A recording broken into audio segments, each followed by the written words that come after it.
Hello everyone, it's Shannon here for Waffle Flower Crafts. In this video, we are going to create a vibrant holiday card using the new Poinsettia stamp set, and I'm going to share with you an easy way to watercolor these pretty flowers.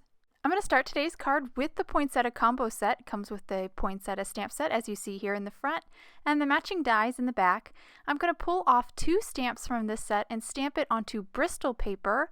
I'm going to do some heat embossing, so I'm going to put down some anti-static powder first. Then I will ink up my stamps in Versamark ink. I'm using Bristol paper today because I am going to watercolor with my Tombow dual brush pens, and Bristol paper is very smooth and allows that ink from the pens to kind of just glide over the surface. So now that I've stamped my images, I'm just going to dip the panel into some gold embossing powder, use a brush to also clean off any stray embossing powder, and then I'll heat set with my heat tool, and then I'll be ready to do my watercoloring. So I have my panel here on my water media mat, also over a piece of palette paper, and I just sprayed some water down onto my mat, and I'm starting with my marker direct to paper, just coloring in the base of the petal where the petal meets the center of the flower, and then I will use a damp brush and just kind of move it over where that ink is and then kind of blend it out. Sometimes if I get a little too much ink on my brush, I will clean it because I am trying to create a little gradation. So here I've got some more petals colored, just kind of going over that petal, blending it out towards the tip, and cleaning my brush every so often just to make sure that I am actually creating a gradation and not just kind of blending a flat pink over. So now that I'm done with that first flower, I'm just going to take 0.25 and just color in the center, really simple. And now I'm going to move on to my second poinsettia. This one I'm going to do a red combo, so this one's a little trickier. I'm going to start with this darker red at the base of the petal. Again, blend that out, creating a gradation. One thing I do want to note here is you do want to use very little water. It's surprising how little water you need to kind of activate that ink and kind of blend it out. So I'm going to finish up here with this last petal. I do miss a petal. I totally thought that was a leaf, and I'll catch it later, but I did miss, you probably see it right there at the bottom of my flower, I missed a petal. So now I'm going to move on to my second red, because remember I'm going to use a combo here. This is a really vibrant red. Now on camera it looks basically tan, so I'm surprised, but I'm scribbled it onto my palette paper, and I'm now picking it up with my brush and just kind of blending it over the lighter tips of the poinsettia. I just felt this poinsettia was looking a little too pink, and I really wanted it to look red, and I promise it's red. Even though it looks kind of tan, it'll look red later. So now I'm going to move on to these berries. I have 676 picked out, just going to color the base of the berry and then blend that out. And now I'm going to kind of finish up here with the leaves. For this first set of leaves, I just have 126 to start at the base with that marker and then blend it out. For this next set, I am using 249, starting at the base of each one of those little leaves and then blending out. Now for the big leaves, I am going to use a green combo, starting with this really pretty aquamarine kind of green, a really pretty color. Start at the base, blended it out with my damp brush. Now I'm going to move on to 126 again, start at the tip of the leaf, and then blend it out towards the center.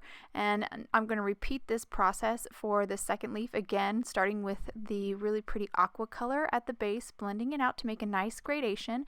Once I finish with that, I will move on to 126 at the very tip and then blend that out towards the kind of aquamarine color. So I'm going to repeat this for all of the greenery on these 2 poinsettia floral arrangements. So I'm just finishing up this last leaf here, and you can see I finally noticed that I missed that petal, and I've got that one colored.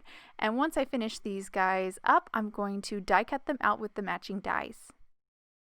So here are my poinsettias die cut out with the matching dies. I love how the dies cut out those little negative spaces. I'm now going to move on to my sentiment. I have the Oversized Peace combo here, and I used the word die from that set to die cut 3 pieces out of white cardstock, and now I'm just going to adhere them together using some liquid glue, just one on top of the other. And this will create a dimensional sentiment.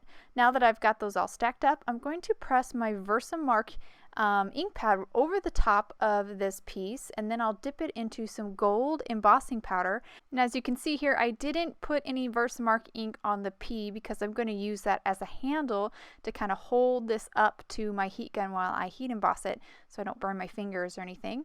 Once I finish with that first part of the piece, I'm now going to press my Versamark ink pad over the P, dip it into gold embossing powder, and then heat set this. And the reason why I didn't just use gold cardstock is because I'm going to stamp a sub-sentiment and emboss that in gold, and I just wanted the piece and that sub-sentiment to match. So now I'm going to move on to that sub-sentiment. So this is the Oversized Peace stamp set. I'm going to pull off a sentiment from that, position it here on my card front, remove all of my images. I don't want to accidentally get those messed up. And then I will stamp this in Versamark ink and again dip it into some gold embossing powder, clean off any stray embossing powder, and then I will heat set this with my heat tool. And once I get this heat set, I am actually ready to kind of wrap this up and finish up the card. I'm going to start by actually adhering my poinsettias down, and I'm just going to use liquid glue to do this. Just put a little bit of liquid glue on the back side of this poinsettia and then place it right on down to the card front. I am using a maroon card base here, and I think it just is a nice contrast to the flowers. Just went ahead and stuck down the pink flower, and now I'm going to actually finish this card simply by sticking down or adhering down the piece right over the sub-sentiment and a little bit on top of the red poinsettia. Once I have that done or stuck down, my card is complete. And now I'll hold the card up to the camera so you can get a good look at all the details in this card. I really love how these flowers turned out, and they were really, really easy to color. Most of the images were just a single marker except for the red flower and the two-toned leaves, and so it's a really simple kind of coloring process. I think the Tombows make it really easy just by being able to take that ink directly to the petal and then blending it out with a damp brush. I hope you guys enjoyed today's card and video. If you'd like any more information on the products I use, please head over to Waffle Flower, and you can follow us on YouTube, Instagram, and Facebook for more creative ideas. Thank you so much for watching and have a wonderful day.